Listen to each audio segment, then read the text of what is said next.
Ora, este livro vem cobrir um pouco desse espaço, que é dar dados para que nós possamos fazer um juízo. Nós, leitores, cidadãos, façamos o nosso próprio juízo. Com a vantagem de que são dados objetivos, são dados que foram retirados das declarações de rendimento de um conjunto de cidadãos portugueses que tiveram atividade política ou que têm atividade política e, portanto, não são questionáveis. E, portanto, o nosso juízo relativamente aos casos que este livro apresenta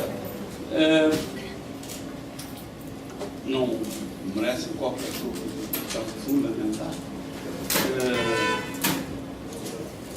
Eu até, para bem da venda do livro, até gostaria que algumas pessoas reagissem negativamente em relação ao livro. Receio que isso não vá acontecer. E receio porque não há muita forma de reagir contra a realidade e contra factos. Diz do povo, contra factos não há argumento. Claro que o livro não se limita digamos, à investigação do rendimento de um conjunto de pessoas, que já era muito,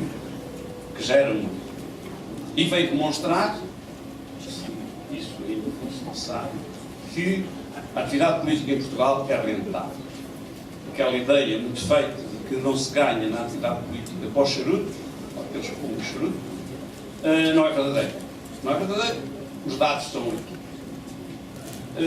Mas o livro não se limita a esta realidade, a este estudo, a esta análise, destes exemplos, vamos dizer, avulsos. O livro vai mais longe.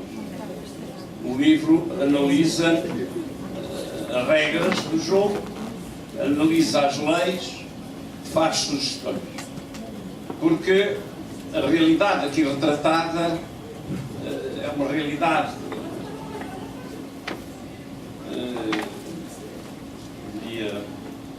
pequena, digamos. Porquê? Principalmente porque a atividade política é exercida, na maioria dos casos, de forma ininterrupta. Os personagens estão 1, 2, 3, 4 anos na atividade política. Durante esse período fazem as suas declarações de rendimento e depois vão para a atividade privada, seja em empresas públicas, seja em empresas privadas, e um período de escuridão que não se sabe o que se passa, e se voltam à atividade política vai haver um outro período em que existe declaração de rendimento e pode-se, e neste caso no livro isso é feito, pode-se ter uma ideia relativamente aproximada do que aconteceu naquele período de escuridão pelo rendimento, ou melhor, pelo património que os visados neste livro acumularam ao longo, quer do período em que exerceram a atividade política, quer do período que não exerceram. Portanto, o livro serve bastante bem para um julgamento, não final, mas um julgamento muito importante nesta fase da nossa vida coletiva sobre as vantagens do exercício da atividade. Claro que há uma outra dimensão que o livro fala, e com propriedade, de que, como acontece muitas vezes em Portugal, as leis não são cumpridas. As leis, por um lado, não são suficientes. Basta pensar de que, na maioria dos casos, a declaração de rendimentos não é muito exaustiva. Mas mesmo assim acontece que, eu repito, como acontece frequentemente em Portugal, não é cumprido. Há casos frequentes de que não apresentaram a declaração de rendimento, ou apresentaram no início, mas não apresentam no fim. Não é? Alguém apresentou uma declaração de rendimento quando entrou na atividade política e quando saiu não o fez. Bom, quer dizer, sabíamos quais eram os seus haveres no início, mas não sabemos quais são os seus haveres no final. há também aqueles que apresentam as declarações, passado muito tempo, ou até acrescentam à sua declaração rendimentos meses ou anos, posteriores. Ou seja, portanto, o nosso sistema de controle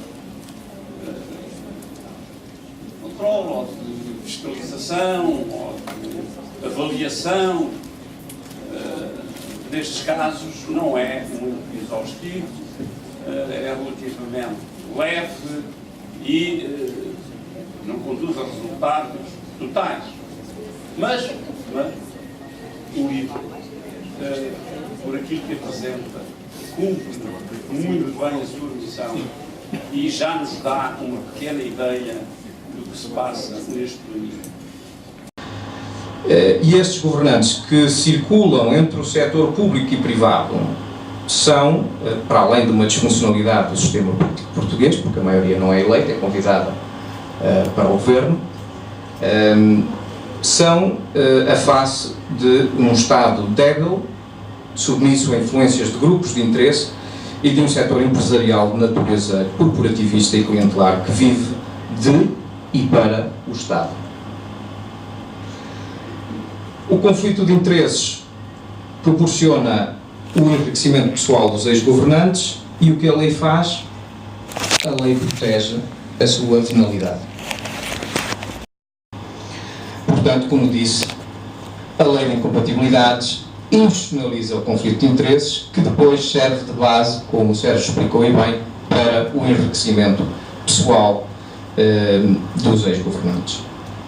E, portanto, este tipo de ligações empresariais dos políticos fazem-se sentir numa série de setores, desde o setor da construção civil, da saúde, dos seguros, enfim, há vários casos que são retratados no livro.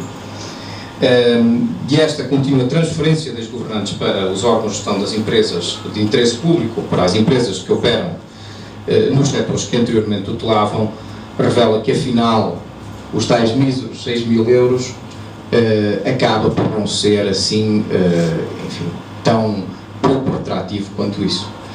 Na realidade não é o salário, e aliás o Sérgio diz, enfim, até já coloca também as despesas de representação no saldo, não fala só do salário, o salário e despesas de representação, e portanto até está a ser benevolente, porque as despesas de representação não são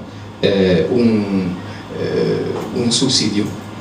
As despesas de representação são gastas, deve haver faturas para cobrar essas despesas de representação, mas eu sei que o entendimento que a maioria dos políticos faz, basta irmos, tanto faz a nível local como a nível central, é que as despesas de representação é um bónus. É um bónus. Mesmo que não estejam a representar os interesses da dita empresa de interesse público ou que estejam a representar os interesses da autarquia ou o que quer que seja.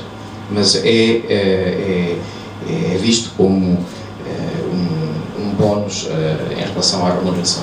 Portanto, a ideia que deu origem enfim, a este livro, saber se de facto com remunerações inferiores a 6.000 euros se vale a pena ser Ministro ou Secretário de Estado em Portugal, penso que a resposta está dada muito objetivamente no livro: vale a pena e como.